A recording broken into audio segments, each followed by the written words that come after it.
Porque te repito, si hay algo que defendemos es que cada uno pueda gastar su dinero en lo que quiera. Y yo hago lo que quiero. Con mi dinero, ganado legítimamente o ahorrado legítimamente, y el que hagas una afirmación. Bueno, ahí lo escucharon al jefe de gabinete, Manuel Adorni, que tuvo una mañana complicada. Convocó la conferencia para dejar atrás el escándalo y abrió nuevos frentes. Sí, se peleó con los periodistas de una manera medio torpe y además admitió otro departamento en Caballito que nadie había hablado. Se le cae un departamento. Bueno, así que lo que se pregunta en el gobierno hoy es si sirvió o lo mandaron al frente sus detractores, que tiene varios en el propio gobierno. Bueno, y después sacan un video extraordinario donde prácticamente todas las noticias de todos los medios que se han publicado sobre el caso Adorni son fake. Sí, son 2 minutos enteros negando noticias y memes. Hay memes que dicen fake. Bueno, Milei no es fake. Milei se está peleando ahora con trolls y memes y todo, está de ligante. Está como Alberto en la pandemia, respondiéndole a todo. Pero aparte uno le pone gorda a Milei, por ejemplo, y él le pone no soy gorda, no sé, no.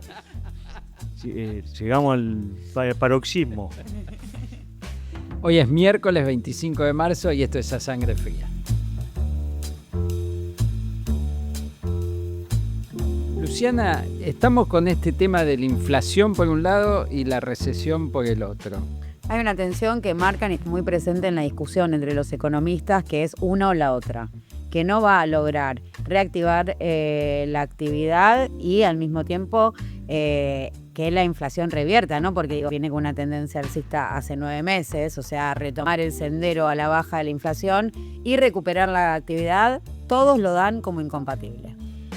Pero tenemos un 3% mensual, digamos, más que eso, ya estamos acercándonos peligrosamente al mundo de masa que iba a terminar en 15.000% de inflación, digamos. Entonces es un riesgo grande para Milei esto. Incluso se podría dar el escenario, no podemos descartar un escenario donde la actividad siga por el subsuelo, más allá de estos 3 sectores que empujan la economía, porque cuando hablamos de recesión no nos referimos al dato de PBI del INDEC que muestra 4%. Claro, pero traccionado por sectores año que no derraman hacia el conjunto de la sociedad, como es el agro, la energía y la intermediación financiera. Mira, lo que cae es industria, construcción y comercio. Donde labura la gente. Sí. Básicamente donde labura la gente y explica el consumo.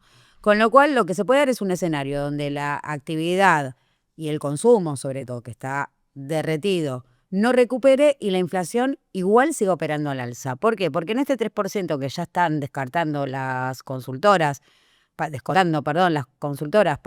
el mes de marzo, que va a repetir incluso ser mayor que lo que dio febrero, todavía no refleja del todo el traslado a precios de la suba de los combustibles, que si bien tienen sus variaciones diarias y podemos decir que este miércoles 25 de marzo se mantienen por debajo de los $100 el barril, estamos hablando de $96 el barril. Esa suba todavía no se trasladó y los aumentos son del 20%.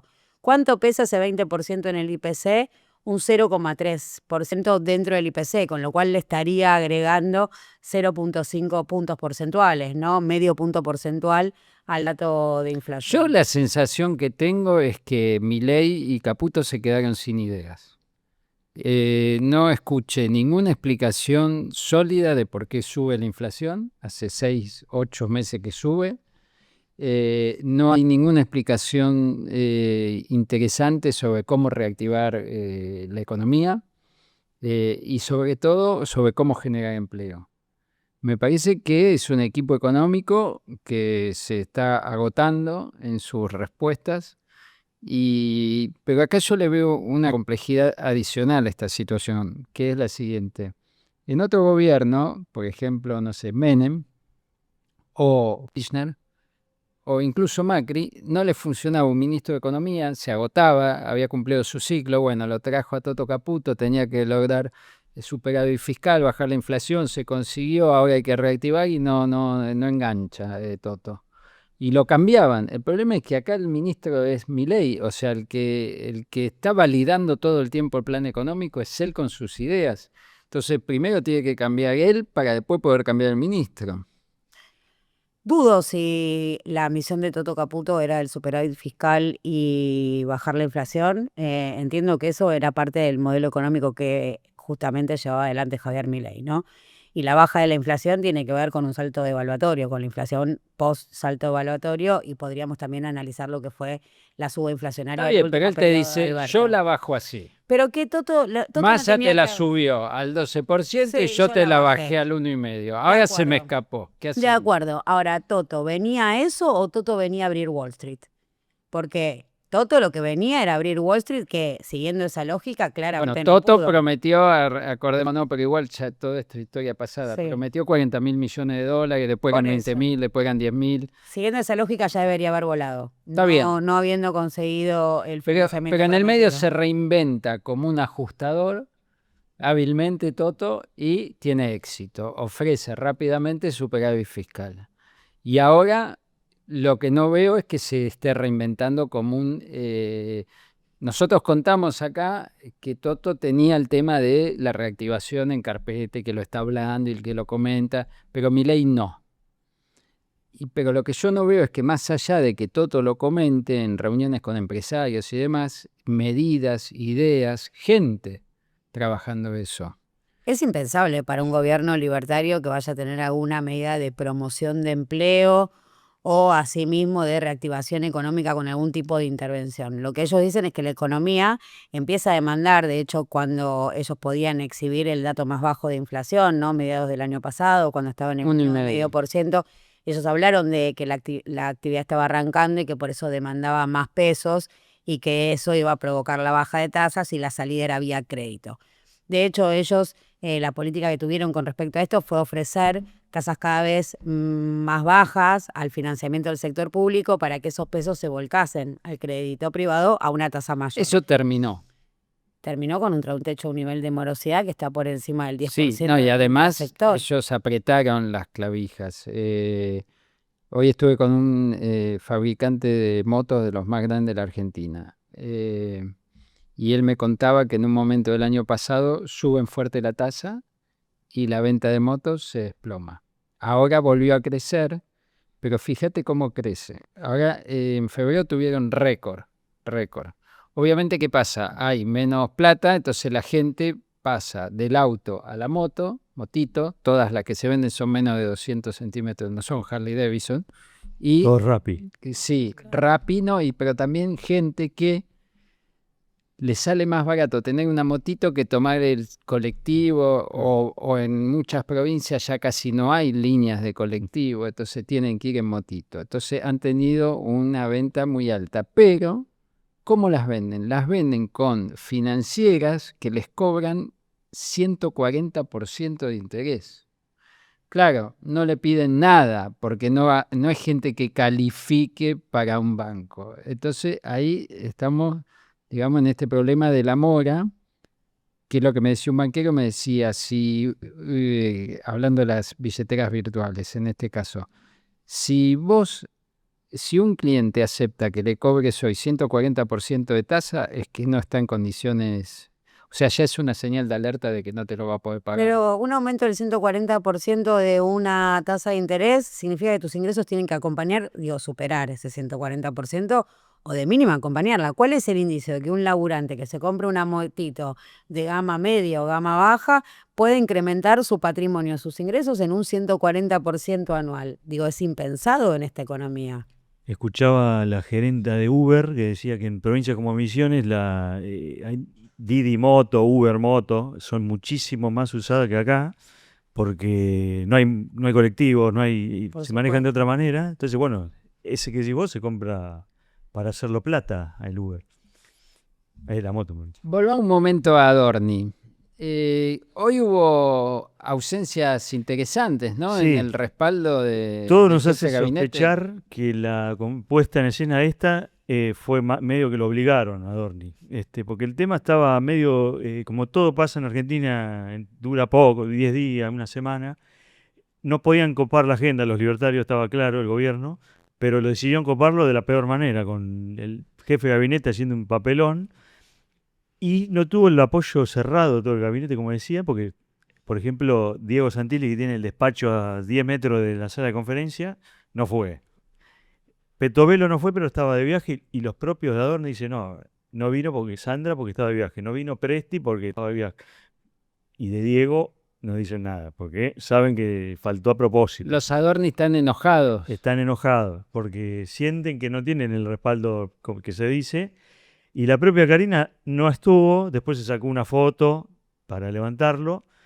Y Santiago, que apareció, que nunca va a la sala de conferencia, apareció riéndose al lado de otros personajes más carinistas que tenían una cara tremenda. Y decís, ¿le convino esto a Adorni o al gobierno? Y no sabés. Yo creo que Santiago jugó a doble filo ahí, no sé. Claro, lo que pasa que esto se da en el marco de que está muy fuerte durante todo el fin de semana largo las versiones de reemplazo de Adorni por Petovelo, por Santilli, por Pilar Ramírez, la jefa de bloque en la ciudad.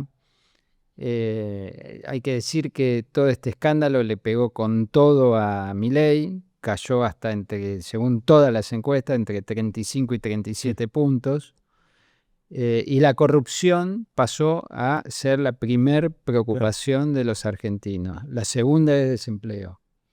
Y siempre pasa, ¿viste? Cuando hay problemas de empleo, cuando hay problemas de poder adquisitivo, la gente es como que toma conciencia de la corrupción, le molesta más. Claro. Porque aparte de lo que decías vos de Toto, si no funciona hay que cambiarlo. ¿Por qué sostener a Adorni que no le da nada, digamos? Caputo maneja la economía. Adorni en teoría maneja la comunicación, porque no, como gestión ya sabemos que los ministros se quejan. Y listo, y hasta la comunicación ya es un problema porque... Bueno, hoy lo demostró, él trató de hacer de una manera muy torpe el manual de decir cambio de tema, voy a hablar de los proyectos del gobierno. Estuvo, no sé, Y 20 de los bolsos de López, tiró. O sea, Claro. se comparó con eso. Estuvo 20 minutos hablando de proyectos del gobierno, terminó y 40 preguntas sobre su caso de corrupción, presunta corrupción, se fue enojado todo, o sea... Su rol de vocero de iniciativas del gobierno está terminado. Claro. O sea, muy complicado continuar en ese lugar. Después el otro lugar que se está hablando, que se suponía que había cambios esta semana, es la CIDE. Sí. Como que Karina quiere ir por la CIDE. Claro. Nosotros publicamos que quería estos días directamente reemplazar a Guarda, que es el contador de la familia de Santiago Caputo, por Lule Menem o el Corchon Sorregui. Y la jugada de, no sé si desesperada o maniobra jugada política fue de Caputo hacer como un convenio con la CIA, una visita de aguarda a la CIA, como diciendo, bueno, mira, yo tengo estos contactos, ¿qué tendrá Lule Menem para...? Fue notable porque, digamos, la jugada de Caputo yo la entiendo. Ahora, lo notable es que el capo de la CIA en medio de la guerra con Irán lo reciba. Claro. O sea, no es un tema menor. Lo recibió en Langley. Sacaron un comunicado que dicen que apoyan los esfuerzos contra el terrorismo de la gestión de la CIDE actual. Entonces, vos sabés que se habla mucho de que el contacto fuerte con toda la administración, digamos, de Trump, que lo tejió fue Santiago Caputo. Y me parece que ahí él mostró como diciendo, ¿y a vos te parece después de esta reunión cambiarlo? Claro. Lo mismo hizo con Justicia, no sé si él, pero con la designación de Maíquez empezaron a aparecer filtraciones del caso Libra, de Andis, que era el sector de la justicia que no tomó bien la asignación de Maíquez. Entonces son dos movimientos ya. Te dice, con Maíquez tomá todo el caso Libra Andis, con la CIA, con la CIA te muestro la CIA. O sea, vos decías, ¿cuándo va a jugar Santiago? Está jugando ahora. Está jugando. Vos fíjate que hubo una cena 2 días, 48 horas antes que lo nombren a Maíquez, hubo una cena en el Alvear que estaba Lorenzetti, estaba Montenegro, que era el candidato para ministro de Justicia de Santiago Caputo, estaba Lijo, estaba Servini de Cubría y otros jueces federales, festejando la designación de Montenegro. Y en ese momento Lorenzetti chatea con Milei, porque Lorenzetti chatea con Milei, y le pregunta quién va a ser el ministro, como chequeando, y Milei le contesta Montenegro viola. 48 horas después, se impone Karina y es Maíquez Viola, o sea, los dos de ella. Sí.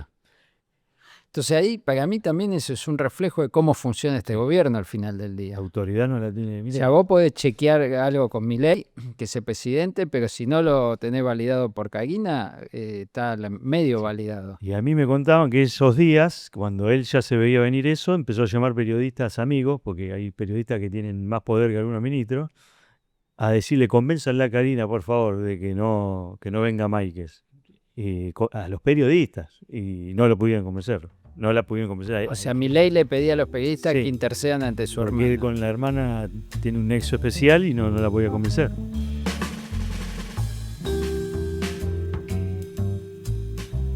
Esta mañana Uñac apareció, que es el ex gobernador de San Juan, y lanzó un video.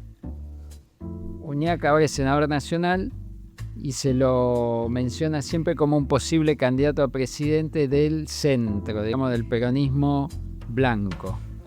En el video él propone internas abiertas del peronismo antes de que termine el año, para definir el candidato a presidente, o sea, anticipándose a las PASO.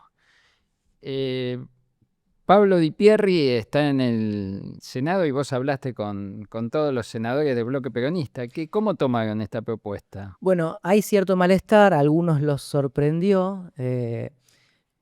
Llegaron a decir que pretendía figurar o mover el avispero, el senador sanjuanino. Eso sí, como que estuvo todo el año callado y dice, bueno, acá estoy, ténganme en cuenta. Uno de los senadores con los que hablé me dijo, bueno, me tengo que tomar un café, pero la verdad es que a nosotros nos complica, nosotros descendemos las PASO. Claro, porque digamos, la conclusión es esa, si proponés primarias antes del fin de año, o sea, le haces un guiño a Milei que quiere eliminar las PASO. Claro, el gobierno está con la idea de eliminar las PASO, Pero está además hay sumando que votos. explicar por qué las quiere eliminar para complicar al peronismo, que imagine una PASO grande donde esté Massa, Kicillof, Uñac, Gerardo Zamora, eventualmente Grabois, Yarlora, como un instrumento que le serviría para armar un espacio grande. Para la oposición siempre las PASO funcionan como una herramienta que ordene Y vos, las candidaturas. Y lo que dicen en el peronismo es, si nosotros definimos un candidato en una interna partidaria, ¿cómo incluimos a los candidatos que son extrapartidarios? Como los que acabas de nombrar vos. Massa, que está en el Frente Renovador, Zamora, que está en el Frente Cívico, que no están dentro del PJ. Yarlora en el cordobesismo, porque obviamente te va a decir, vos sos loco, que voy a ir a competir con un padrón que va a manejar la cámpora, o sea, ni en pedo. Entonces, la presidenta del partido es Cristina, hay que recordar. Entonces, y en la provincia de Buenos Aires, Kicillof, ¿de qué garantía tiene? Y eso es curioso, Nacho, porque la carta Uñac se la manda a las autoridades del PJ. Con Cristina detenida en San José 1111, quien queda como presidente en ejercicio es el vicepresidente primero, que es José Mayans. Los vicepresidentes primero y segundo son José Mayans, que es el titular del interbloque peronista en el Senado, y Germán Martínez, que es el titular del bloque peronista en diputados. Entonces, son ellos los que tienen que tomar la decisión administrativa de resolver qué hacer ante esta carta de Uñac. Pueden no darle bola, digamos, ¿no? O sea, Sí, pueden tratar de contenerlo de otra forma, tal vez. pero acá la pregunta, ¿está operando para Milei, Uñac? Bueno, en el entorno de Uñac lo niegan, dicen que no es así, y de hecho, si uno lee con detenimiento la carta, hay algún tipo de deslizamiento en el que trata de cubrirse. Uñac le echa la culpa al gobierno que quiere modificar el sistema electoral y que frente a esa Sí, pero modificación... yo te lo digo al revés, está instalando el tema. Sí, pero fíjate cómo lo instala.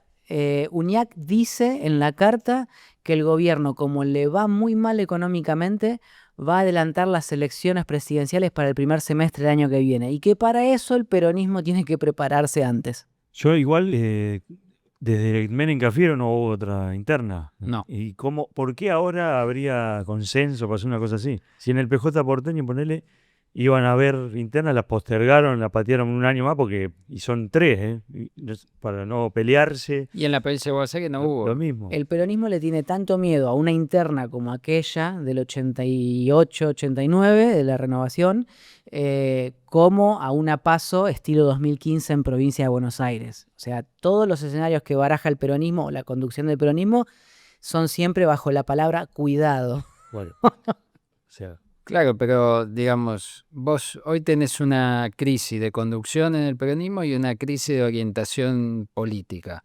Tenés un kirchnerismo más hacia la izquierda y un intento de generar un peronismo que regrese al centro, donde, por ejemplo, está el grupo de Michel, el diputado de Entre Ríos, y aparece Uñac y aparecen otros. Y ahí, no sé, lo podés meter a más eventualmente. Entonces eso, digamos, es muy difícil que se sintetice en una discusión si no tenés la posibilidad abierta de si no nos ponemos de acuerdo hacemos una paso.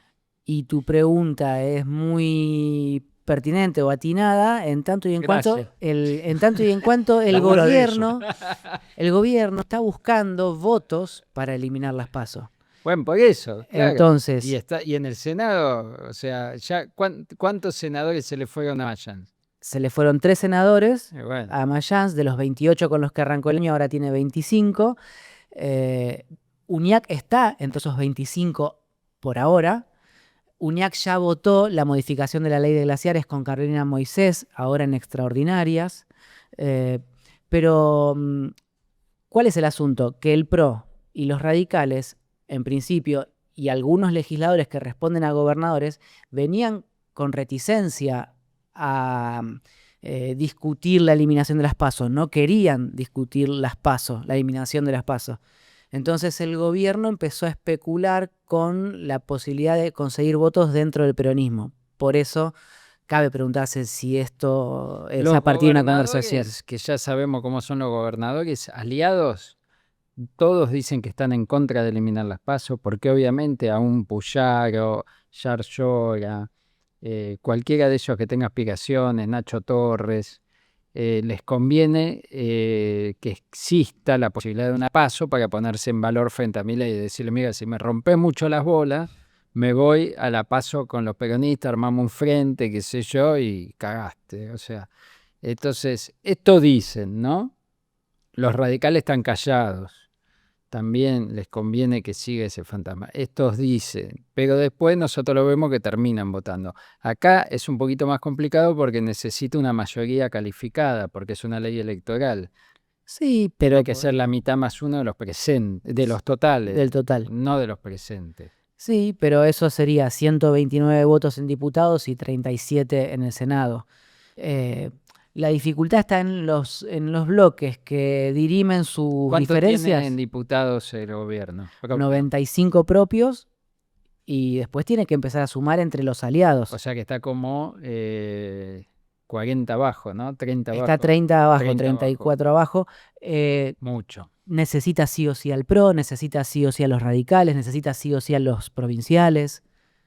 Para No. llegar a 129 tiene un trecho largo. Y el otro tema es los tiempos.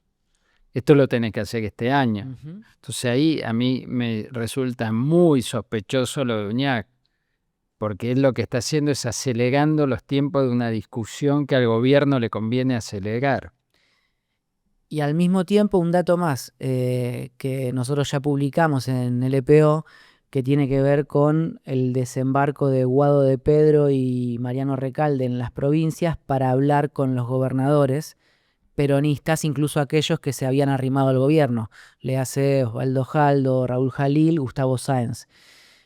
En esa misión empoderaron o encomendaron la tarea a Ricardo Quintela, que es el encargado de volver a arrimar al peronismo a esos gobernadores que estaban Yo distanciados. te digo, esos gobernadores que se acercaron a Milei, ¿no? Jaldo, Jalil y Sáenz, ¿no?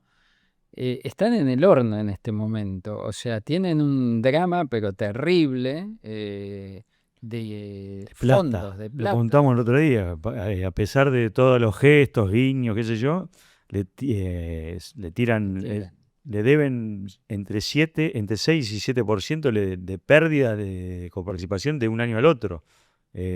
incluso los super aliados. El menos perjudicado es Sáenz, que es medio ladino, ¿no? Pero igual, le deben plata, le recortan y Hoy me no contaban pueden pagar sueldo por hoy poco. me contaban de Tucumán, la situación es terrible. Ellos vienen con inundación, un montón de problemas, no tienen un mango para nada, pero eso lo podés replicar en cualquier otra provincia. La caída de la recaudación es brutal, le cortaron todas las transferencias. Y, por ejemplo, también Entre Ríos, ¿no? Donde gobierna un aliado total del gobierno como en Frigerio, que fue hasta en alianza con ellos, también está con dificultades. Ya, digamos, ¿cuál es la línea roja de los gobernadores? El pago de sueldos. Si no podés pagar los sueldos, te queman la casa de gobierno. Entonces, ya se empiezan peligrosamente a acercar esa línea. Aparte Jaldo, por ejemplo, el péndulo ahora le va a tocar en contra de Milei. Él es oficialista en los años pares. El año pasado dijo que cortarle la peluca al león, la melena, y el año que viene también. Y bueno, esa es la apuesta de la gente como Cristina, digamos. No sé. Exactamente, tanto Quintela como el senador Jorge Capitanich se encargaron de hablar con esos gobernadores y les dijeron, entre una cosa y otra, si querés jugar el año que viene acá, tenés que empezar a votar ahora. Claro. Todo el con el mundo me con el peronismo. habla bien de Capitanich en el Senado. Es un nerd, es Sí, muy estudioso. Le tiró un como- centro a Villarruel, Capitanich. Es verdad, la Sí. semana pasada dijo que había que llamar a construir con todos y le preguntaron si también Villarruel estaba en esa lista y no respondió por la negativa, entonces lo criticaron muchísimo. Claro. Yo te voy a contar una anécdota. En el gobierno, escucha esto, de la Rúa estaba el Centro de Economía Internacional en la Cancillería, que había sido relegado, ¿no? Con Menem. Y después con De la Rúa, un funcionario de la Rúa. Capitanich, no me acuerdo si ya no era senador. Y yo tenía un amigo economista que laburaba ahí y me contó que apareció Capitanich con un cuadernito y unas planillas. Le dijo, pidió una audiencia, por supuesto lo recibieron el senador y dijo, no, quiero ver bien los números de comercio exterior porque acá yo encuentro algunas inconsistencias en la planilla. Y los tuvo 2 horas repasando todos los números. Los tipos se miraban como diciendo, eso es un nerd, un loco, ¿qué le pasa a este? Sí, sí, ¿No? sí, sí. Y anda así todo el tiempo con los números. Sí, y además los dice de memoria muchas veces, ya no lleva libretita, los dice de memoria.